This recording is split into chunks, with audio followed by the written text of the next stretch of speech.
Hello everyone and welcome back to my channel. So हम ये part 2 start कर रहे हैं और इसमें हम करेंगे most important questions for IC 12th maths. If you have not watch the previous part, आप सॉल्व कर सकते हो क्वेश्चंस उसमें देखकर। एंड येस, अगर आपने नहीं भी देखा है तो कुछ फ़र्क नहीं पड़ेगा, मैं रैंडम क्वेश्चन ही करा रही हूँ एंड मैं पूरा सिलेबस ही कवर करा रही हूँ, सेक्शन ए जो है। तो फर्स्ट पार्ट में मैंने मैट्रिसेस, डिटर्मिनेंट्स, डिफरेंशियल इक्वेशंस, ये सब प्रोबेबिलिटी ये सब नहीं कराया था, तो इस पार्ट में मैं उसके इंपॉर्टेंट क्वेश्चंस करा रही हूँ। The first question here is obtain differential equation of this. And yes, अगर आपको फाइनल 50 की बुक लेनी है तो मैंने लिंक डिस्क्रिप्शन बॉक्स में डाल दिया। मैंने उसके बारे में काफ़ी बता रखा है, तो मैं फिर से रिपीट नहीं करना चाहूँगी, ऑलरेडी बहुत सारे बच्चों ने ली है। सो वो एक इम्पॉर्टेंट क्वेश्चन बैंक है जिसमें 50 मोस्ट इंपॉर्टेंट क्वेश्चन है जो कि आप एक्सपेक्ट कर सकते हो बोर्ड एग्जाम्स में। एंड फिज़िक्स की भी ई बुक है, अगर आप अभी परचेज़ करो तो ज़्यादा बेटर रहेगा, बाद में उसके जो प्राइस है वो राइज हो जाएंगे। डिस्क्रिप्शन बॉक्स में आप एक बार फिज़िक्स ई बुक भी देख सकते हो वेबसाइट से ही। Now we will start with this question. Obtain differential equation of this. You have to eliminate the constants. कितने कॉन्स्टेंट है यहाँ पर? ए और बी दिख रहा है, यानी हमें 2 बार डिफ्रेंसिएशन करना पड़ेगा। dy/dx भी निकालना पड़ेगा, d2y/dx² भी निकालना पड़ेगा।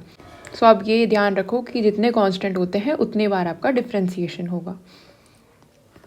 सो यहाँ आ जाएगा y is equal to e⁻x a cos x plus b sin x। पहले तो ये लिख देते हैं, differentiating with respect to x, so this will be dy/dx is equal to e⁻x a minus sine x plus b cos x plus a cos x plus b sin x into e⁻x। आपको समझ में आया ना मैंने क्या करा है? ये प्रोडक्ट रूल मैंने अप्लाई करा है। फर्स्ट फंक्शन को ऐसे रखो, differentiate the second function, then second function को ऐसे रखो एंड डिफ्रेंशिएट द फर्स्ट। तो e⁻x की तो e⁻x ही होती है। Now dy/dx is equal to e⁻x minus a sin x plus b cos x। अब जो ये पार्ट है ये वाला, ठीक है, क्योंकि हमें कांस्टेंट ना एलिमिनेट करना है एक तरीके से, तो मैं चाहूँगी कि किस तरीके से मैं एलिमिनेट करूँ। ये जो पार्ट है क्या हमारा ये y के इक्वल है? देखो ध्यान से, हाँ है। So I will write it plus y। Now next step is हम फिर से डिफ्रेंशिएट करेंगे विद रिस्पेक्ट टू x।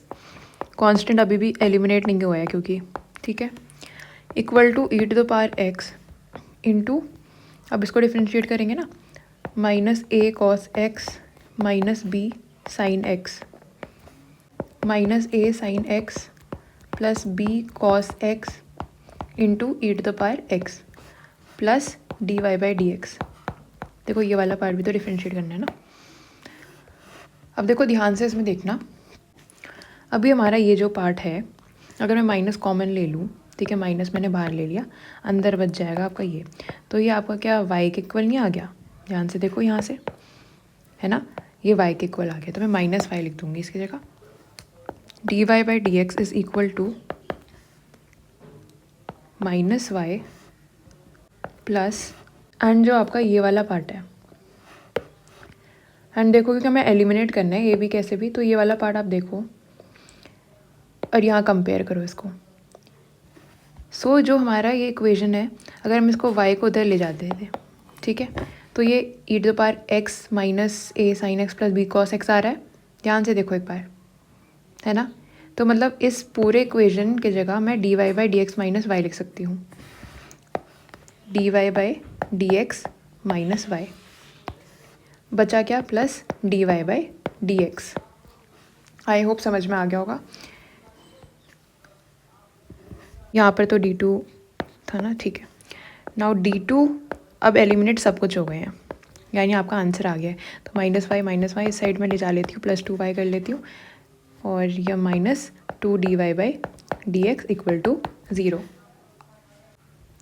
अब यहाँ देखें, next question is again on differential equation. You have to identify the type.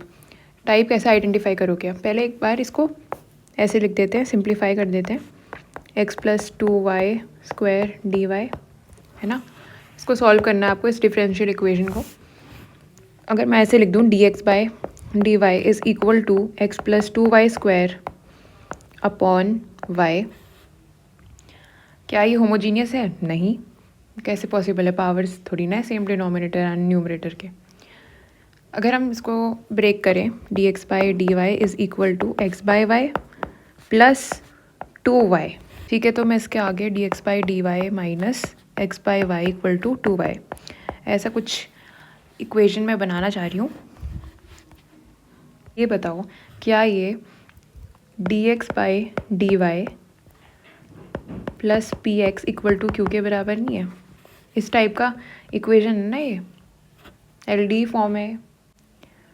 समझ में आ गया? तो इसमें हम क्या करते हैं, हम इसमें p इक्वल टू 1/y लेते हैं, q हमारा 2y होता है, एंड फिर हम जब इंटीग्रेटिंग फैक्टर फाइंड आउट करते हैं वो कैसे करेंगे, e⁻ integration of p dy, इस तरीके से करते हैं, राइट। सो यहाँ पर भी वही करना है। अब यहाँ से आप मुझे बताओ कि p की वैल्यू क्या है। p की वैल्यू आपकी -1/y है एंड q की वैल्यू क्या हो जाएगी, 2y। यहाँ पर तो माइनस ही था। अब इसको हम सॉल्व कर सकते हैं, इंटीग्रेटिंग फैक्टर निकालते हैं पहले, e⁻ p dy। सो यह -1/y dy, ठीक है। e⁻ ये हो जाएगा -log y। अच्छा, अगर मैं इस माइनस की पावर को ना यहाँ पर भेज सकती हूँ क्या, ऐसे करके, है ना, कर सकते हैं हम ऐसे। सो हो जाएगा e⁻ log y⁻1 यानी 1/y, है ना। अब जो ये फॉर्म आपने कहीं देखा है, इसका फॉर्मूला होता है, क्या होता है बताओ। जो ये होता है ना आपका e log e f of x, ये इक्वल होता है f ऑफ x के, ये याद कर लो। सो यहाँ पर भी ये e होगा ना बेस, तो ये 1/y बच जाएगा आपका। That means your integrating factor is 1/y। Now solution कैसे निकालते हैं हम इसका, LDE का, x into I F that is the integrating factor is equal to integration of q into I F D Y plus C. x into 1/y is equal to q आपका क्या था, 2y, 2y into 1/y D Y plus C. y से y cancel हो गया, x by Y is equal to integration of 2 dy, तो 2y plus सी। ये आपका answer आ गया। Now in this question you have to prove कि ये इसके इक्वल है। Let's begin with this question. सबसे पहले आपको देखना है कि क्या कुछ सिंप्लीफाई हो सकता है, कुछ कॉमन लिया जा सकता है फ्रॉम रोज एंड कॉलम्स। जब आप ये देखोगे तभी हमारा सिंप्लीफाई होगा। एंड देन हमारा गोल ये होना चाहिए कि हम किसी तरीके 1 लाएं, ठीक है, ताकि हम रो ऑपरेशन कॉलम ऑपरेशन लगाकर 0 0 ला सकें। मैक्सिमम 0 होंगे तो आपका डिटर्मिनेंट ईजिली सॉल्व हो जाएगा। तो आपका एम होना चाहिए कि हम किस तरीके से पहले तो 1 वगैरह लाएं, फिर उसके बाद 0। अब इस क्वेश्चन में अगर मैं ध्यान से देखूं तो एक अगर आपको प्रॉपर्टी पता है, यहाँ स्प्लिट हो सकता है। ये कैसे होगा देखो, x y z x square Y square Z square, ठीक है। अब देखो इसमें हम क्या करेंगे, इस वाले डिटर्मिनेंट में I will take p common from third column, x common from first row, y common from second row and z common from third row. तो ये कितना बच जाएगा, 1x X square, 1y Y square, 1z Z square. इतना समझ में आ गया। अब इसमें हम क्या कर सकते हैं, अभी मैं शॉर्टकट लगा रही हूँ, ठीक है, आपको अच्छे से एक्सप्लेन करना है। इसमें आपको मेंशन करना है कि अच्छा मैंने ये कॉमन लिया फ्रॉम रो 1 ऐसे ऐसे करके, ठीक है, रिस्पेक्टिव करके आपको मेंशन करना है ये। यहाँ पर मैं क्या कर सकती हूँ, फर्स्ट डिटर्मिनेंट में कॉलम 2 कॉलम 3 के साथ एक्सचेंज, उसके बाद कॉलम 1 एंड कॉलम 2, ठीक है। ध्यान से देखो क्या होगा, पहले अगर मैं कॉलम 2 कॉलम 3 एक्सचेंज कर दूँगी तो ये हो जाएगा कुछ ऐसा, समझ में आ रहा है। एंड देन जब मैं कॉलम 1 कॉलम 2 एक्सचेंज कर दूँगी तो ये क्या हो जाएगा, 1 1 1 एक्स वाई जेड, ठीक है। ये मैंने क्यों करा है ऐसा, ताकि ये दोनों सिमिलर हो जाए, सिंपल। नेक्स्ट, अब इसमें हम कॉमन ले लेंगे, into into determinant of 1x x square 1y y square 1z z square. क्या करोगे इसमें? वही नॉर्मल ऑपरेशंस लगाओगे रो के। Row 2 is row 2 minus row 1 and row 3 is row 3 minus row 2। क्योंकि हमारा टारगेट यही है कि हम कितने मैक्सिमम ज़ीरो बना सकते हैं, और जहाँ पे सबसे ज़्यादा ज़ीरो होंगे जिस भी रो या कॉलम में, उसी से एक्सपैंड करो। ठीक है, 1 plus P X Y Z into 0 x minus Y X square minus Y square 0 y minus Z Y square minus Z square 1 z and z square. अब हम क्या फर्स्ट रो से x माइनस वाई कॉमन ले सकते हैं ना। देखो ये तो हो जाएगा x plus Y into X minus Y. ठीक है, हम कॉमन ले लेते हैं x minus Y from first row, y minus Z from second row. तो कितना बच गया? 0 1 x plus Y 0 1 y plus Z 1 z and z square. Expanding from कौन से एक्सपैंड करोगे? जिसमें सबसे ज़्यादा ज़ीरोज़ होंगी, दैट इज़ कॉलम 1। ये हो जाएगा आपका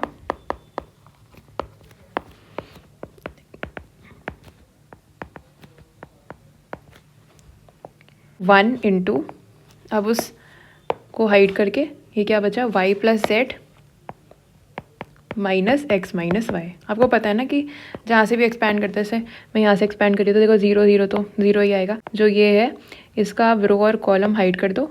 ठीक है, 1 लिख दिया ना पहले मैंने, फिर रो और कॉलम हाइड करके फिर ये आ जाएगा 1 into Y plus Z minus 1 into X plus Y. एक बच्चा मुझे कमेंट कर रहा था, दीदी अच्छा नहीं पढ़ाया आपने एक वीडियो में, जो इससे पहले वाले इंपॉर्टेंट क्वेश्चंस की वीडियो है। अब देखो क्या है ना, कुछ कॉन्सेप्ट अगर आपने बेसिक कॉन्सेप्ट आपको नहीं आते हैं, आपने अच्छे से नहीं प्रैक्टिस करा है, तो आपको डिफ़िकल्टी होगी कि ये अचानक से कैसे मैंने क्वेश्चन कर दिया, है ना। कई बच्चों को अगर इसका डिटर्मिनेंट को एक्सपैंड करना नहीं आता होगा तो उन्हें कैसे पता चलेगा। अच्छा मैंने कर दिया ना prove, Z minus X minus Y minus Z. ठीक है, सो ये प्रूव हो गया आपका। अच्छा यहाँ पर ये था, जब भी आपका ना डिटर्मिनेंट ऑफ ए आपको फाइंड आउट करने के लिए बोलते हैं, यहाँ 2 केसेस बनते हैं। ये मैं जस्ट इसलिए बता रही हूँ कि इसमें क्वेश्चन बन सकता है।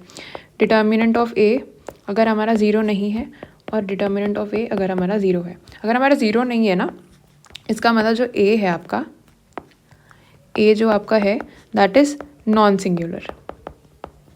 ठीक है, कई बार पूछ लेंगे prove that it is non singular, A is non singular. तो इसका मीनिंग यही है, आपको दिखा दिया ना, determinant of A is not equal to 0। Non singular means it has a unique solution. ठीक है, ये क्या है? कंसिस्टेंट है। ए की सॉल्यूशन यूनिक सॉल्यूशन बनेगा, एंड यहाँ पर हम x equals to A inverse भी फाइंड आउट कर सकते हैं। Now when determinant of A is equal to 0, तो ये हमारा हो जाएगा सिंगुलर। इसका मीनिंग क्या है? नो सॉल्यूशन और इन्फिनाइट मैनी सॉल्यूशन। इसमें आपको क्या करना पड़ता है? You have to find out adjoint of A into B. अब ये मत बोलना एडजॉइंट ऑफ ए क्या होता है। एडजॉइंट ऑफ ए इज को फैक्टर का ट्रांसपोज, राइट। ये क्या होता है आपका? को फैक्टर का ट्रांसपोज। ट्रांसपोज मीन्स कॉलम और रोज को चेंज कर दोगे, है ना, एक्सचेंज कर दोगे। अब इसमें भी 2 केसेस होते हैं। अगर आपका जो adjoint of A into B है वो equal to not equal to 0 है, दैट मीन्स नो सॉल्यूशन, या फिर इसको हम बोलते हैं इनकंसिस्टेंट। कई बार पूछते हैं ना कि प्रूव करो कि इनकंसिस्टेंट है, तब आपको ये शो करना है। इसलिए मैं आपको ये कॉन्सेप्ट समझा रही हूँ, क्योंकि क्वेश्चन इसमें आ सकता है कि अच्छा आप प्रूव करो कि इट इज़ इनकंसिस्टेंट, तो ये नॉट इक्वल टू 0 है। अब आपको ना इन लेवल क्वेश्चन जैसे इस तरीके के देखने को नहीं मिले हैं प्रीवियस ईयर में, बट फिर भी कुछ भी आ सकता है, इसलिए मैं आपको बता रही हूँ। फिर आप बोलोगे कुछ नहीं पढ़ाया है, क्वेश्चन नहीं आए। ध्यान से इसको देखो आप। Adjoint of A into B if it is equal to 0, that means इसमें इन्फिनाइटली मैनी सॉल्यूशंस हैं। ठीक है, अभी जो क्वेश्चन है ना मार्टिन्स रूल का, ये भी बहुत इंपॉर्टेंट है, हर साल ये पूछ ही लेते हैं, ठीक है। तो आप प्रिपेयर्ड रहो इसके लिए। अब यहाँ तो बोला गया है कि find product of A and B and use it to solve the system of equation. तो यहाँ आपको ए बी के थ्रू दिखाना है। आपने नॉर्मल वाला क्वेश्चन तो कर रखा है ना, इसमें आप direct X equals to A inverse B लिख लेते हो, वो तो सभी को आता है। बट ये वाला जो है थोड़ा डिफरेंट है, ऐसे मत करना कि इसमें आपने नॉर्मल अप्लाई कर दिया। इसमें आपको ए बी का प्रोडक्ट लेना, उसके बाद आपको दिखाना है, उसके बाद मतलब आपको सॉल्व करना है। अभी कैसे करेंगे यहीं से मैं इसलिए बता रही हूँ क्योंकि बुक का क्वेश्चन है, काफ़ी अच्छा है। देखो अब यहाँ पर एक और चीज़ है, ये इस तरीके से बच्चे तो आधे इसी को देख के डर जाते हैं कि अरे ये 3x - 2y - 2z क्यों नहीं है, ये तो ऐसे फ्रैक्शन में दे दिया है। तो घबराने की कोई बात नहीं है, इसमें आपको बस ऐसे लेट करना पड़ता है, लाइक 1/x = u ले लो, 1/y = w ले लो, इस तरीके से लेट करना होता है, तो ईजी हो जाता है। सबसे पहला स्टेप है find the product of A and B. ये तो हो गया ए बी आपका। एंड याद रखना जैसे यहाँ पर ना आपको जो ये वैल्यू दी रहती है -3, 4 एंड 6, तो ax = c भी करते हो ना आप, तो ये c वही है, -3, 4 और 6, इस तरीके से डायरेक्ट निकाल सकते हो आप। और बाकी अगर आप ध्यान से देखो, ये जो कोफिशिएंट है ना इनका x y मतलब 1/x 1/y का, इन सब का, तो ये a ही तो है, देखो ये पूरा a है ना। अच्छा अब a भी फाइंड आउट कर लिया। अब मैं इतना लेंदी नहीं करा रही थी क्योंकि आपको प्रोडक्ट तो फाइंड आउट करना आता ही है।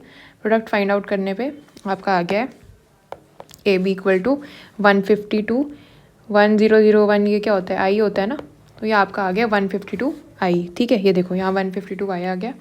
अब मैंने क्या करा, ये था ना आपका 1/152 ए बी = आई, हमने ए इनवर्स से मल्टीप्लाई कर दिया, तो ये आ गया 1/152 A × A inverse B = A inverse I.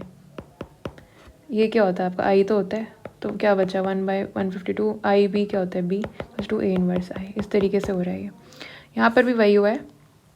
And A inverse = फिर क्या हो जाएगा 1/152 बी। पुट करनी पड़ेगी आपको वैल्यू बी की यहाँ पर, ठीक है।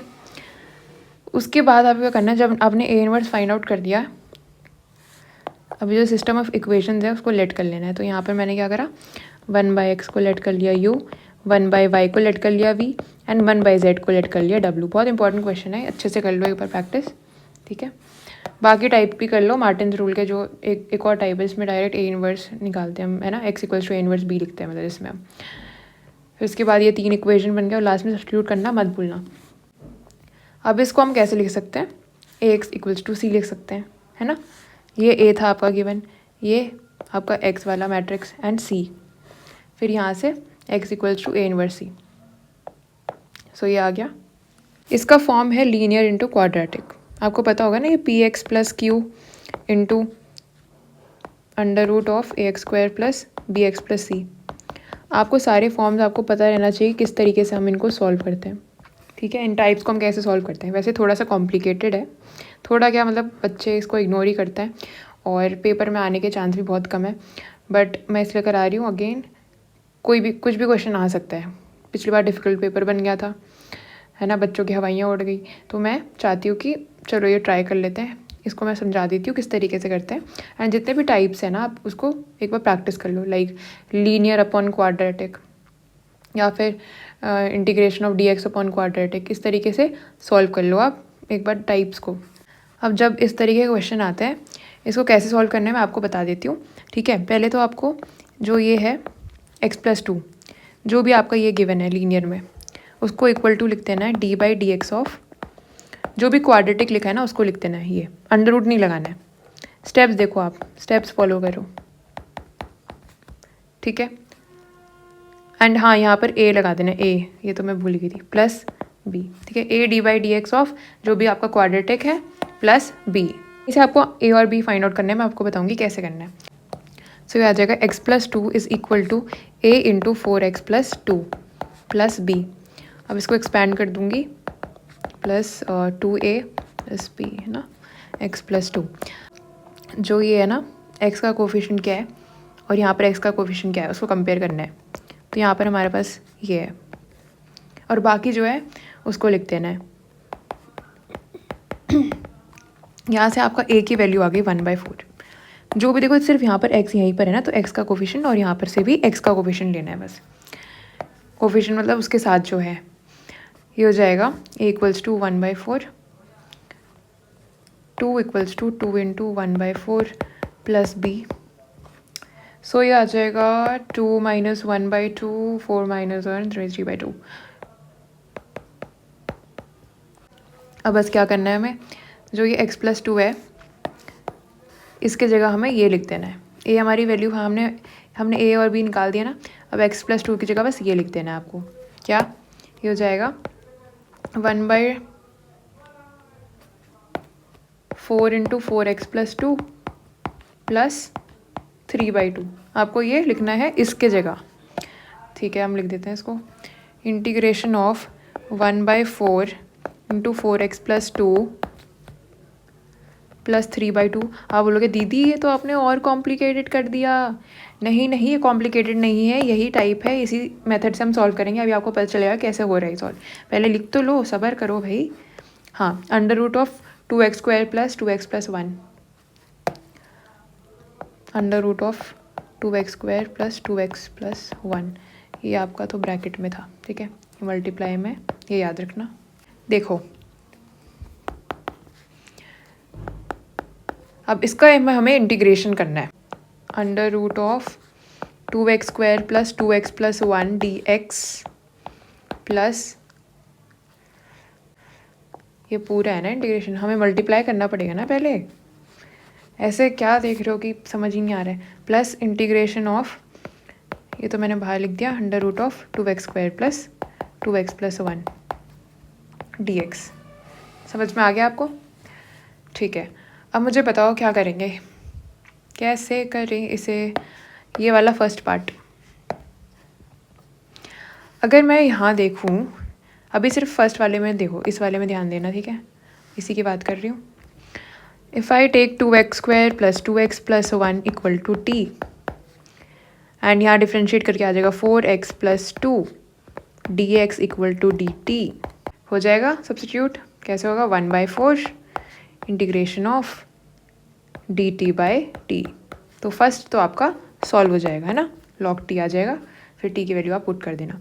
अब मुझे सेकंड वाला बताओ कैसे करेंगे। चलो इसको येलो, चलो देखो इसको क्या करते हैं। अब ये जो है अंडर रूट ऑफ क्वाड्रेटिक वाला फॉर्म है, राइट। इसको मैं लिख सकती हूँ ऐसे।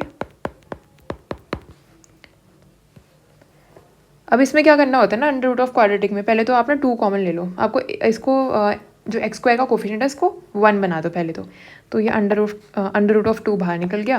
अब बचा आपके पास ये प्लस x प्लस 1/2। अब इसमें क्या करना होता है, जो भी आपका कोफिशिएंट होता है ना x का, 1 है यहाँ पर, उसको लिखना है डिवाइड बाई 2 होल स्क्वायर। उसको, इस चीज़ को आपको प्लस एंड माइनस कर देना है। अभी भी समझ नहीं आया क्या बोल दिया ये, मैं बताती हूँ। देखो जो भी कोफिशिएंट है x का, यहाँ 1 है ना, पहले तो आप इसको ऐसे लिख दो। तो कोफिशिएंट आपका 1 है, तो उसको आपको क्या कर देना, उसके स्क्वायर को प्लस, उसके स्क्वायर को आपको प्लस कर देना है एंड माइनस कर देना है, बस।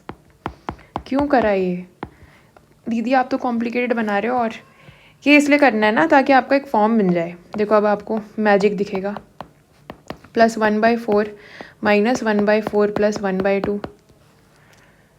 अच्छा मुझे ये बताओ प्यारे प्यारे बच्चों, ये x प्लस 1/2 होल स्क्वायर है ना, x प्लस 1/2 होल स्क्वायर। धीरे धीरे लेक्चर आगे आगे बढ़ता जा रहा है और मैं थोड़ा फ्रैंक होती जा रही हूँ। 1/4 है ना dx। अब मुझे ये बताओ, क्या ये हम इसको, ये आपको समझ में आ रहा है ये किसका टाइप है, इसका भी फॉर्मूला होता है। ये हो गया आपका, इसका फॉर्मूला क्या होता है, कोई मुझे बताएगा अगर आपको आता होगा इसका फॉर्मूला। जो हमारा under root of x² plus a² होता है, उसका फॉर्मूला क्या होता है बताओ। ये होता है 1/2 x under root of a² plus x² plus half a² log x plus under root of a² minus x²। यही होता है ना आपका, प्लस c। तो बस आपको ऐसे ही इंटीग्रेट करना है इसको, है ना, यही मतलब यही आंसर आएगा। बस आपको x की जगह x प्लस 2 पुट कर देना है और a की जगह 1/2। थोड़ा डरा दिया मैंने इस क्वेश्चन को दिखा के, टफ नहीं आता है वैसे तो, बट फिर भी आप एक बार प्रैक्टिस कर लो सारे टाइप्स जितने भी हैं, जैसे linear upon quadratic, then linear upon under root of quadratic, then under root of quadratic, LIATE rule, वो कर लो प्रैक्टिस। एक आता है 0 से π/2, उसमें हम a को a-x लिख देते हैं, जिसमें याद है ना, मैंने इसको पिछले वीडियो में करा रखा है। So I end the video here. And अभी मेरे को डिफरेंशियल इक्वेशन का भी बनाना है, बच्चे काफ़ी कमेंट कर रहे हैं, तो मैं बनाती हूँ उसको, ठीक है। कल इंपॉर्टेंट क्वेश्चन उसके कर लेंगे हम, बाकी चैप्टर्स तो मैं करवा ही दिए ऑलमोस्ट, सेक्शन ए है ना। So all the best and bye.